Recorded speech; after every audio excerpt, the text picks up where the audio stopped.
Morning, my viewers and subscribers. Right now, we have some of the latest news for you. You get what I say, people. Right now, them kill 4 people in St. James. You see me? You know how the man them are going with the killings from what day people. You see what I say? And you have a Clarendon man charged for the boogery of a 12-year-old girl. You see me? Man shot and killed on Studio One Boulevard. Understand what I say, people? So you know, so yo, we have a whole heap of news to get into. You get me? So, we just ask them to do the right thing, people. Just hit that like button, subscribe, and turn on your post notification if you haven't subscribed as yet, people. Leave a comment down in the comment section. So, right now, let me just jump in the news, viewers and subscribers. 4 killed in brutal St. James attack, Norwood, St. James. Up to late Saturday evening, a tense, calm, blanketed section of this community on the outskirts of tourism capital Montego Bay following the brutal gun slaying of 4 individuals in 2 separate incidents over a 12-hour period. All that occurred even as a zone of special operations also were activated within the area. According to Minister of National Security, Dr. Horace Chang, the 4 killings mark a first within the Norwood Zozo since it was established in April of last year. This area has been very quiet. In fact, it's the first incident since a zone of special operations was declared. But in one incident, you end up with this kind of thing.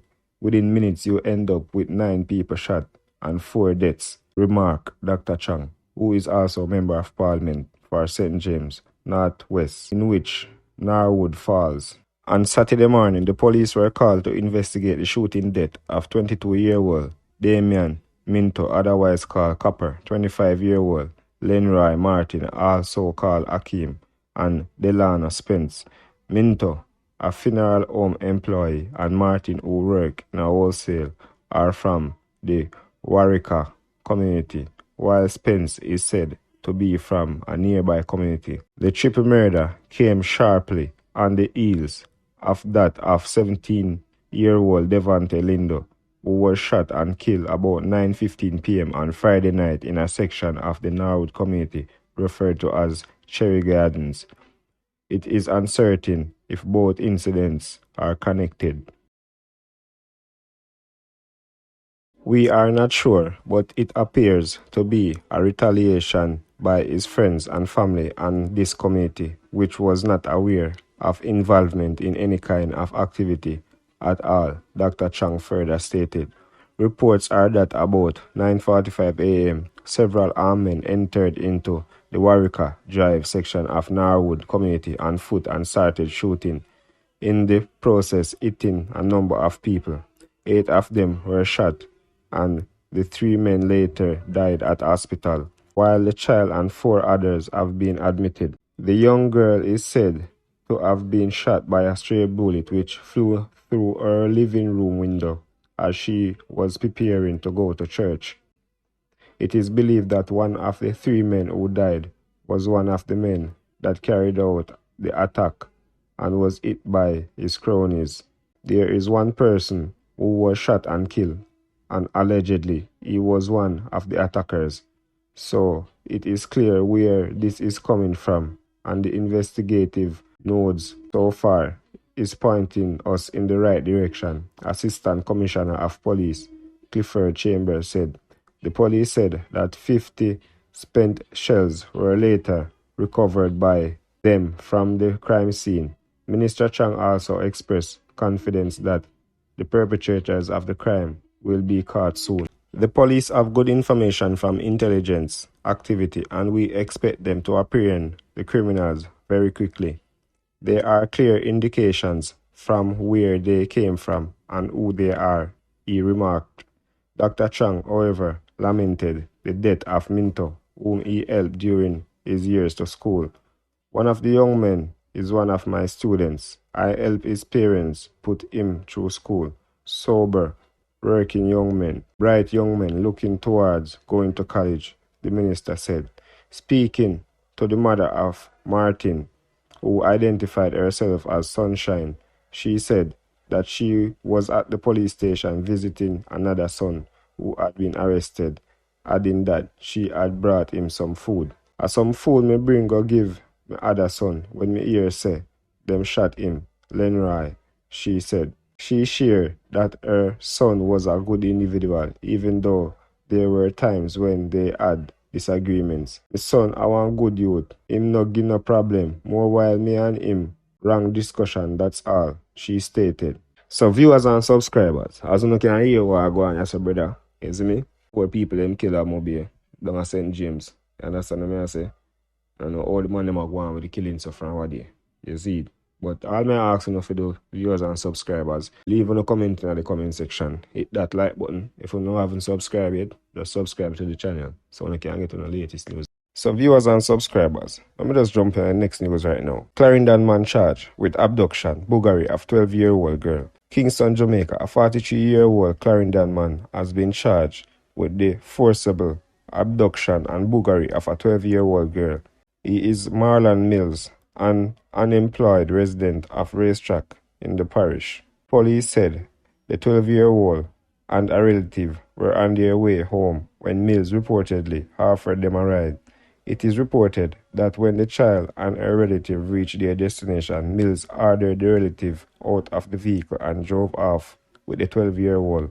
The child was not seen again until the following day when she was released in a nearby district. Relatives, upon questioning her, reported the matter to the police. Following investigations, Mills was picked up by the police. He was pointed out during a subsequent identification parade and later slapped with the charges. Viewers and subscribers, this 43-year-old man, before him got some adult club or something, brother, I go find a big woman. I take away a little 12-year-old girl, brother. I'm going to rape her and them thing there. A good thing never kill her still. You understand what I say? So, let me know what you think about these people. Leave no comments in the comment section. And in other news, viewers and subscribers, man shot and killed on Studio One Boulevard. Kingston, Jamaica, a man was reportedly shot and killed on Studio One Boulevard in Kingston. Reports are that the shooting took place before 6 a.m. It is reported that after being shot, the man ran to a school compound in the area where he collapsed and died. Yo, just be a shooting a go on, people, you see me? Every minute you say a shooting go on this, so you go on this, so boy, me I tell you, say, yo, I don't know how I go on the island, yo. Yes, viewers and subscribers, so I have some more news to go now about two sisters were perished in a fire in Clarendon. Sisters ages 3 and 4 perished in Clarendon fire. The Minister of Local Government and Rural Development, Desmond Mackenzie, has reacted to the tragic news that two sisters ages 3 and 4 perished in a house fire on Thursday in Acefield, Clarendon, by appealing to parents not to leave their children alone under any circumstances. According to reports, 3-year-old Abigail Tomlinson and 4-year-old Michaela Tomlinson were left alone in a one-room zinc and concrete structure by their mom. Residents saw fire coming from the dwelling shortly after 11 a.m. Despite the best efforts of the residents, the trapped sisters could not be saved. The fire brigade is investigating the cause of the fire, while the police have launched their own probe to determine whether negligence played a part in the death of the sisters. Meanwhile, Mackenzie, in a statement Thursday evening, expressed sadness at the tragic death of the siblings, describing the incident as a great tragedy. The minister appealed to the Jamaicans to avoid leaving children unattended. The information is that the children's mother left them in the house to do something nearby, and on her return, the structure was ablaze. The Jamaica Fire Brigade responded quickly but arrived to find a scene of devastation, Mackenzie said. He noted that both parents have been hospitalized, arising out of the trauma of losing their young ones in this terrible way. I want to express my heartfelt condolences to all their relatives, friends, and community of Aylesfield.